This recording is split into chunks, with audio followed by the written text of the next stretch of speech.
अस्सलाम वालेकुम। मेरा नाम अनस सईद है। मैं अमीरुद्दीन मेडिकल कॉलेज लाहौर से एमबीबीएस कर रहा हूँ। सेकंड ईयर में हूँ मैं इस वक्त। ये कॉलेज ना जनरल हॉस्पिटल लाहौर से एफिलिएटेड है। ठीक है, मेरा ये वीडियो बनाने का मकसद ये था कि एमटी कैट का सेशन आ रहा है अब, जैसे आगे बच्चों ने ना सारे ऑनलाइन लेक्चर्स वगैरह लिए हैं, सारा डिटेल स्टडी की है। तो उसके बाद बच्चे कंफ्यूज हो जाते हैं कि एंड के ऊपर जब लास्ट मंथ आता है, लास्ट 15 डेज़ आते हैं, तो वो लोग उसमें क्या करें। तो अब मैं आपको ये बताऊंगा कि इसमें आप लोगों ने बेसिकली करना क्या होता है। आप लोग आखिरी दिनों के अंदर ना आप लोग जितना ज़्यादा एमसीक्यूज़ प्रिपरेशन कर सकते हैं और अपना शॉर्ट मटेरियल जो आपने लिखा होता है वो आप लोग उसको रिवाइज़ बार बार करेंगे ना, उतना आपके लिए फ़ायदेमंद है। ठीक है, लेकिन अगर आपके पास ये है कि आपके पास शॉर्ट मटेरियल नहीं है, तो बेसिकली मैं चैनल ये इसीलिए बनाया है कि मैं अपने मैंने खुद जो शॉर्ट नोट्स खुद पढ़े थे, जिनकी वजह से मैं यहाँ पे आज एमबीबीएस कर रहा हूँ, तो वही शॉर्ट नोट्स मैं अपने उन्हीं शॉर्ट नोट्स की वजह से मैं चाहता हूँ कि मैं आप लोगों की हेल्प कर सकूँ। ठीक है, तो उस हेल्प के थ्रू मैं आप लोगों को ना अपने सारे नोट्स ना वीडियो वाइज लेक्चर वाइज ना मैं अपलोड करता रहूँगा यूट्यूब के ऊपर, ताकि आप लोगों की हेल्प हो जाए। ये नोट्स ना बेसिकली आपके तब भी काम आएंगे अगर आपने पूरी ना डिटेल स्टडी की होगी, क्योंकि आप डिटेल स्टडी की होगी ना तो आप लोगों को यहाँ पे वो चीज़ें मिलेंगी कि जो आप लोगों को पास्ट पेपर उठा के देख लोगे ना, तो मेजोरिटी ऑफ द एमसीक्यूज़ ना पास्ट पेपर के अंदर ना पाए जाएंगे। जो मैं नोट्स के अंदर आपको बताऊंगा ना, वो सारे काफ़ी ज़्यादा ना उसके अंदर हैं पास्ट पेपर्स के अंदर ना। तो इसके अंदर दूसरा इसका फ़ायदा ये है कि जिस तरह फ़िज़िक्स की बात कर लेते हैं, फ़िज़िक्स के अंदर आपको एमसीक्यूज़ प्रैक्टिस ज़्यादा होनी चाहिए। फार्मूलाज में से फार्मूला डिराइव करना कैसे होता है वो आपको आना चाहिए। फिर उसके अलावा फ़िज़िक्स के अंदर ये होता है कि आपके पास ना बुक के अंदर लाइनों के अंदर एमसीक्यूज़ छुपे होते हैं। तो मैंने इन नोट्स के अंदर ये किया है कि पूरी बुक की जो लाइनों वाले एमसीक्यूज़ हैं ना, वो एमसीक्यूज़ मैंने ना उधर लिख दिए हैं, नोट्स के अंदर ना लाइनों के अंदर लिख दिए हैं। ठीक है, और जो फार्मूलाज हैं वो भी एक जगह पे इकट्ठा करके ना सारे लिख दिए हैं। उसके अलावा अगर आपको डिटेल्ड नोट्स चाहिए होंगे फ़िज़िक्स के, तो आप वो मुझसे मंगवा सकते हैं। वो कॉन्टैक्ट नंबर मैंने ना अपनी डिस्क्रिप्शन के अंदर दिया हुआ है। फिर बात आ जाती है ये केमिस्ट्री की। तो केमिस्ट्री के अंदर भी मैंने शॉर्ट नोट्स उसी तरह मतलब सारे फार्मूलाज जो हैं, उसके अलावा ऑर्गेनिक है, इनऑर्गेनिक और जो इंडस्ट्रियल है ना, उसका मैंने सबसे अच्छा काम उसका ये है कि उसके जो एमसीक्यूज़ आते हैं ना पेपर के अंदर, मेजोरिटी में जो पेपर के अंदर आते हैं और जो किप्स के अंदर हल्के फुल्के जो आते हैं, तो वो मैंने एक जगह पे लिखे हुए हैं।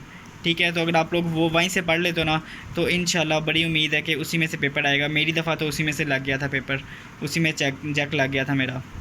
और केमिस्ट्री के अंदर जो पेपर मुश्किल बनाता है ना, वो पेपर मुश्किल बनाता है आपके उसके अंदर से फ़र्स्ट ईयर के पोर्शन में से।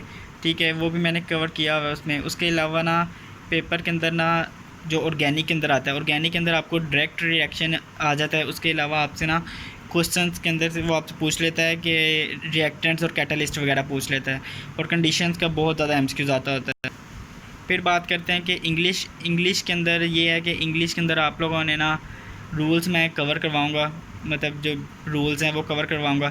फिर आपने ये करना है कि आपने किप्स की कोई की बुक पकड़ लेनी है, प्रैक्टिस बुक पकड़ लेनी है, या फिर आपने दूसरी स्टेप्स की कोई प्रैक्टिस बुक पकड़ लेनी है। फिर आपको अगर आप लोगों ने वो रूल्स वगैरह पढ़े होंगे ना, तो ना आप लोगों ने एमसीक्यूज़ पहले लेट्स सपोज अगर एग्रीमेंट मिस्टेक करते हो तो आप लोग एग्रीमेंट मिस्टेक का लेक्चर ले लो, फिर उसके बाद उसके एमसीक्यूज़ करो। ठीक है, फिर अगर आपसे कोई एमसीक्यूज़ नहीं हो रहा होता है, कोई रूल नहीं समझ लग रही होती, देन आप उस एग्रीमेंट मिस्टेक वाला लेक्चर के अंदर से और फिर उसको अप्लाई किया करो उस एमसीक्यू के ऊपर, तो इंशाल्लाह ना उससे काफ़ी हद तक समझ लग जाती है।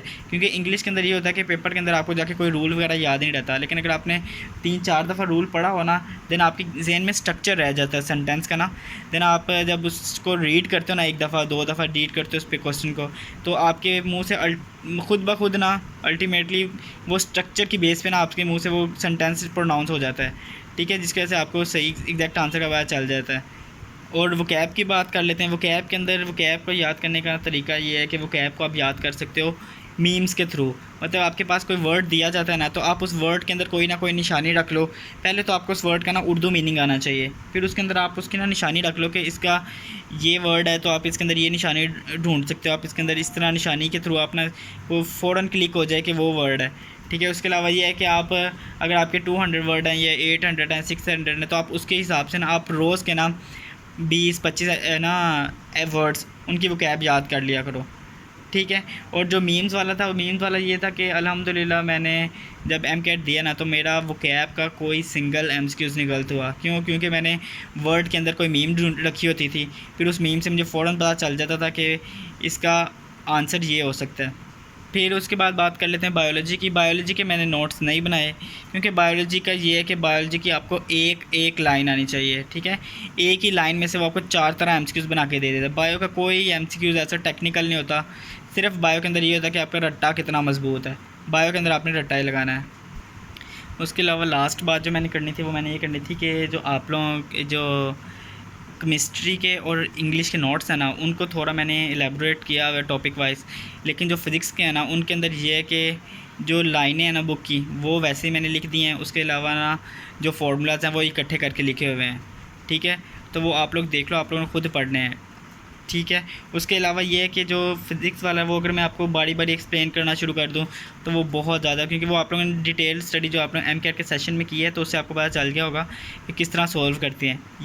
ये पेपर, ये नोट्स सिर्फ आपको इसलिए दिए जा रहे हैं कि आप लोग आखिरी दिनों के अंदर फार्मूलाज आपके ज़हन में परमानेंटली रह जाएँ, ताकि आपको पेपर में कोई मसला ना हो।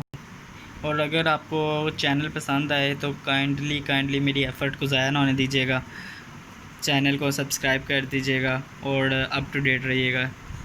Thank you very much.